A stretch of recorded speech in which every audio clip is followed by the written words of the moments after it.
Good afternoon. My name is Joseph Ikeji, and today I'll be doing a presentation on doing business in Indonesia as part of my International Human Resource Management class at West Texas A&M University. First, let's look at the historic alignment of the country. Indonesia is made up of islands stretching from Asia mainland into the Pacific Ocean. Located in the southeast of Asia, it occupies a landmass of 1.9 million kilometers square. It has a population of 269 million, making it the first most populous country in the world. The history of Indonesia has been shaped by geographical location, natural resources, migration, war, and trade. This is important for a multinational or international organization to understand the dynamics of the culture. Until the invasion of Japan during World War II, the Dutch was a dominant power and colonized the country. The Dutch were initially attracted by trade on natural resources such as oil, natural gas, tin, copper, coal, and nickel. Indonesia gained independence from Netherlands in 1949. Next, let's look at the demographic alignment of the country. There are 300 ethnic and linguistic groups within the country, with Javanese being the largest. There are 700 spoken languages in the country, with Bahasa Indonesia as the official language, and this finds its root from Malay. Now, this is important to understand. First, the culture of the country, and secondly, the language, because language and culture could be a barrier to trade for an international organization or a multinational. Now, majority of the country population are Muslim. Some are Christians, some are Buddhists, they practice Buddhism and Hinduism. Now, this is important because the culture is shaped by the religion that they practice. Now, it's equally important to know that the median age of the country is about 30.2 years and makes up a huge population of the country, which is of about 42.4% between the age 25 to 54. Now, this is important for a multinational organization because there is domestic presence of manpower which can be actually tapped into to explore opportunity within the country. The capital of the country is Jakarta, and that's where the government secretariat and most of the commercial activities are done. Next, let's look at the political alignment of Indonesia.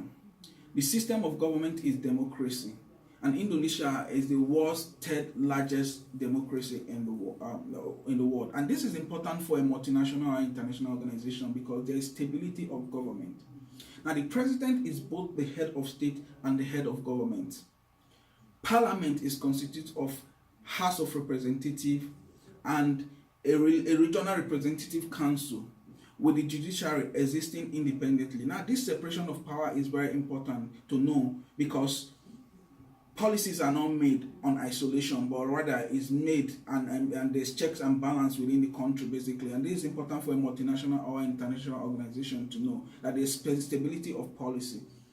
The laws are passed by parliament or by presidential decree. A presidential decree must be confirmed by parliament for it to take effect. Like I said, there's stability of policy for an international organization. And lastly, a new presidential election will be held in 2019. This is important for a new entrant into the country, especially knowing that there could be change in policy. So this is not a favorable time to seek opportunity in Indonesia. Now, let's look at the national culture. The Asian culture is inspired by agricultural practices such as farming, fishing, forestry, and coastal trade. This is important to understand the culture of the organization, of the country. Now, multicultural practices are due to various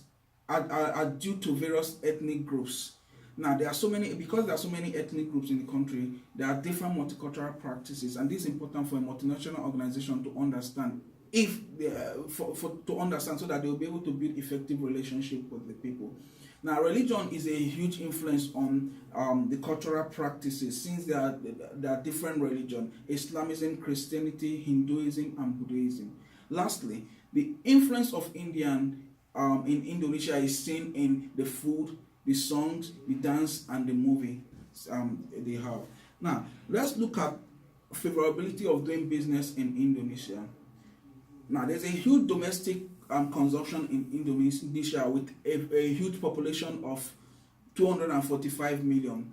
This is important for a multinational or international organization because you can tap into this domestic market consumption before you think of exportation.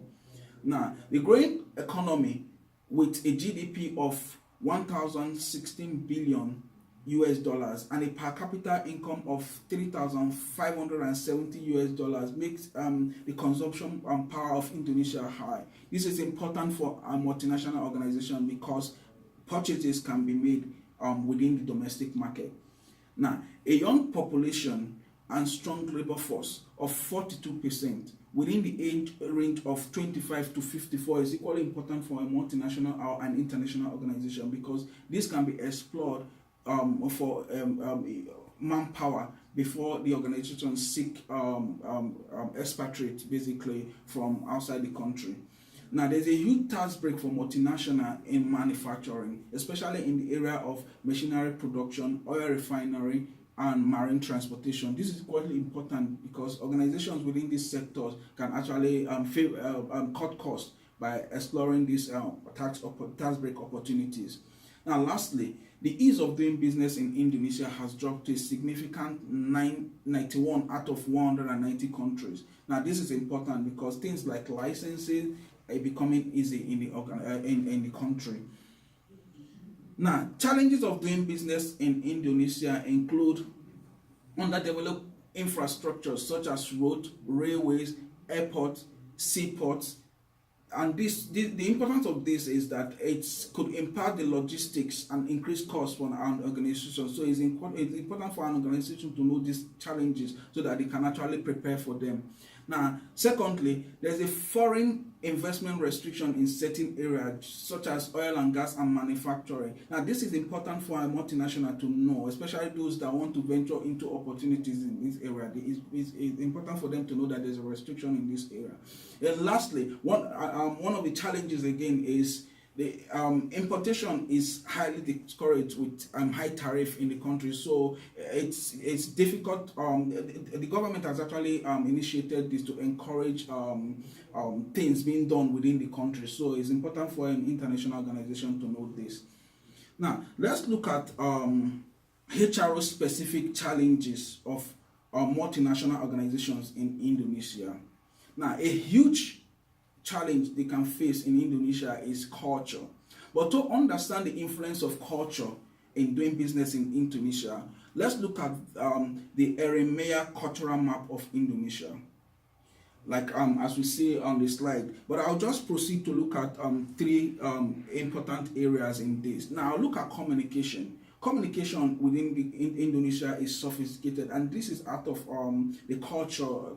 This is significant because building relationship is as a result of communication basically, and most of the time, right, communications are both spoken and read in between the lines. So it's important for HRO HRO practitioners to understand this and able to effectively relate with domestic employees. Now, secondly, evaluation is indirect. Evaluation, specifically feedback, is by a negative feedback is done indirectly. This means that criticism is given